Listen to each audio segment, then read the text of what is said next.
Hello everyone. In this presentation, Moses course part 2, Moses now is in the wilderness. They've crossed the sea, the Red Sea. The Israelites escaped from the pursuing Egyptians who tried to catch them, but the Egyptians perished, were drowned in the sea. Now, it looks like a good situation that the Israelites are united with Moses. They're following him. And we've seen that God was concerned that they might lose faith again. And so a symbolic object of faith was established, which was the tabernacle. Moses received this on Mount Sinai, the foundation of faith and substance with the Israelites. So we have the tabernacle and the 10 Commandments, 2 tablets of stone, and they're on their way. But it's not so smooth, actually. They often complain to Moses. They often found difficulty united with him. Many wanted to go back to Egypt. Many people wanted to get rid of Moses. Some wanted to kill him and choose another leader. And so it was not easy at all. But when they kept rebelling against Moses in this way, when he made these bad conditions, then bad things happened to them. Often they're attacked by the people in the area, by tribes they had often killed or sometimes enslaved. But actually, when they repented and followed Moses, things were smooth again. And so there's a lot of struggle for the Israelites to follow Moses. Satan really tried to stop them following Moses, and that's the way he did it. But this was going on for quite some time, until they reached like the outskirts of Canaan. At this point, even the foundation of the second course was faltering because of this, the Israelites' faithlessness. Even the foundation of the tabernacle was faltering. And for this reason, God told Moses to send 12 spies into Jericho. The purpose of this was to restore the foundation for the tabernacle. Therefore, they spied for 40 days. Now, the 12 spies were spying out the land in Jericho in this time. Now, 10 spies came back and gave a report. We read this in Numbers 13, 28 to 33. The people who dwell in the land are strong, and the cities are fortified and very large, and all the people that we saw in it are of great height, and we seemed to ourselves like grasshoppers, and so we seemed to them. So they gave a kind of realistic report. They warned Moses and the people that it can be dangerous. Maybe you shouldn't enter it. But 2 spies, Joshua and Caleb, they gave a report. Numbers 14:9. Do not rebel against the Lord, and do not fear the people of the land, for they are bread to us. Their protection is removed from them, and the Lord is with us. Do not fear them. So 2 kinds of report. Now, God was very angry at the reports from the 10 spies, but he was very praising of the 2 spies, Joshua and Caleb. What was the reason for this? Well, even though the 10 spies gave a realistic report, but it didn't mention God at all. The 10 spies were not really united with Moses. They weren't really concerned what God's plan was for them to enter Canaan.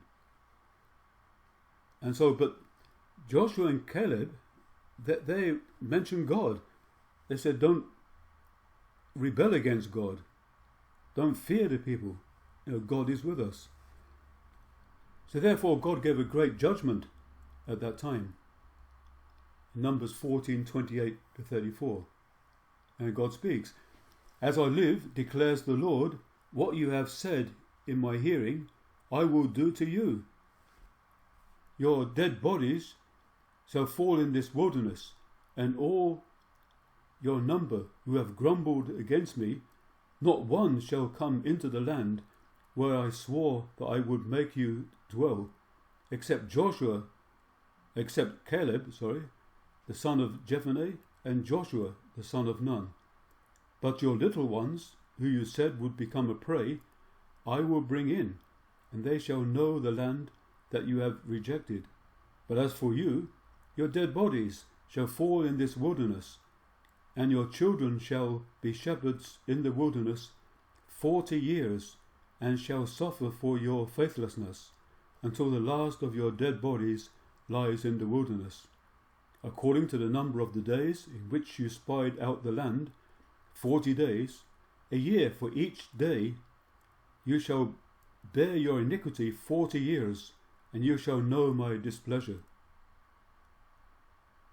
So this was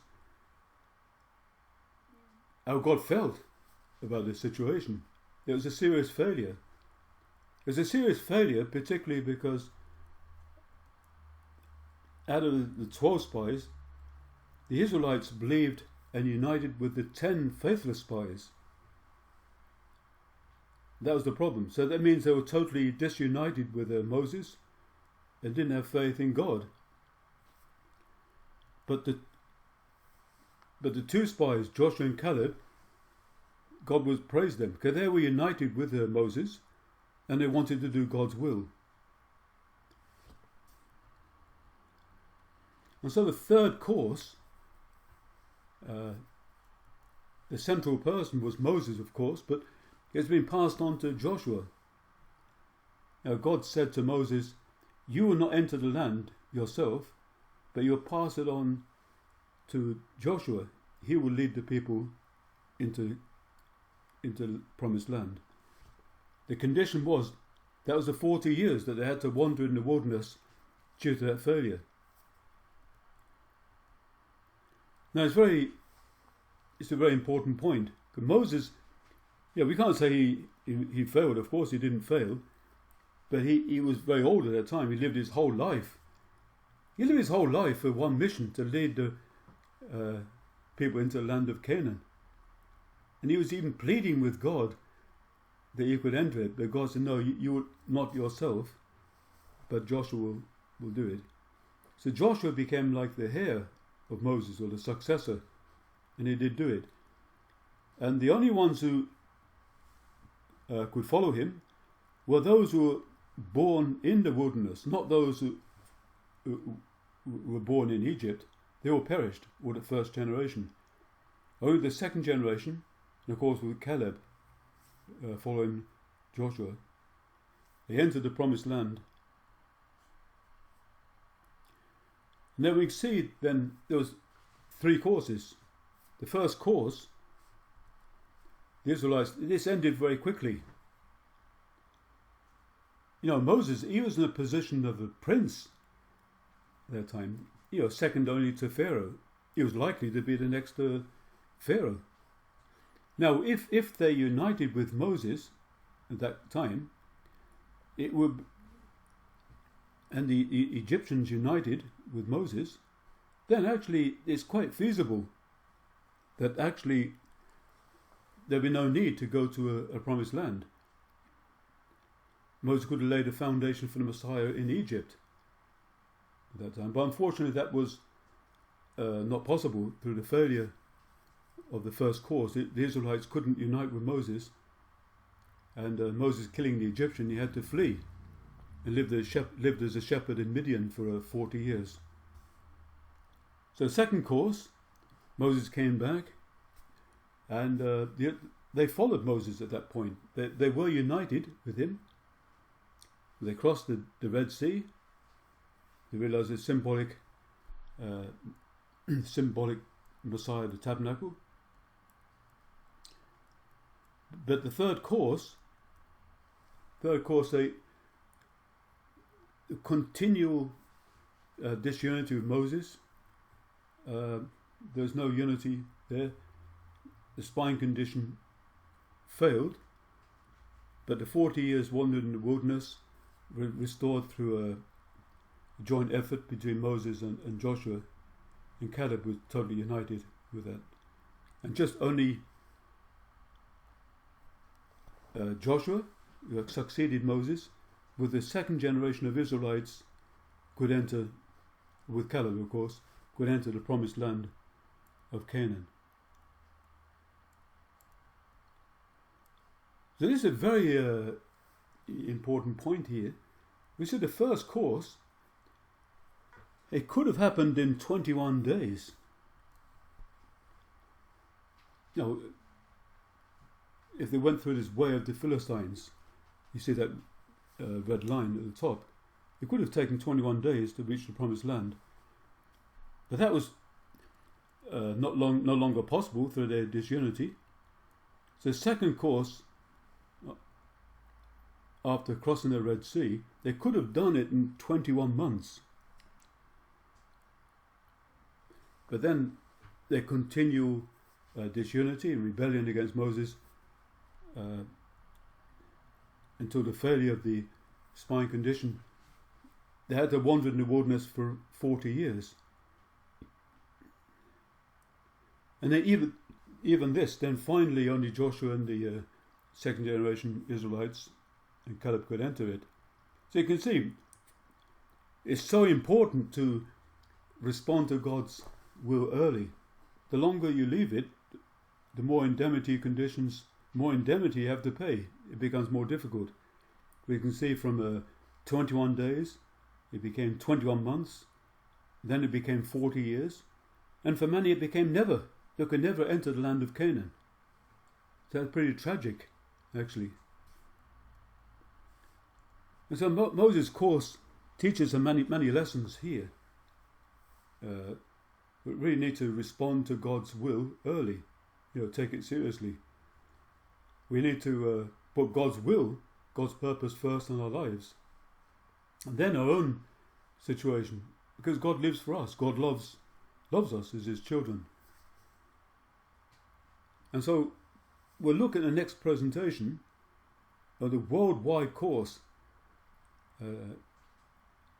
centered on, first of all, John the Baptist, then Jesus, and the second coming of Christ. We'll look at the next presentation. Thank you very much.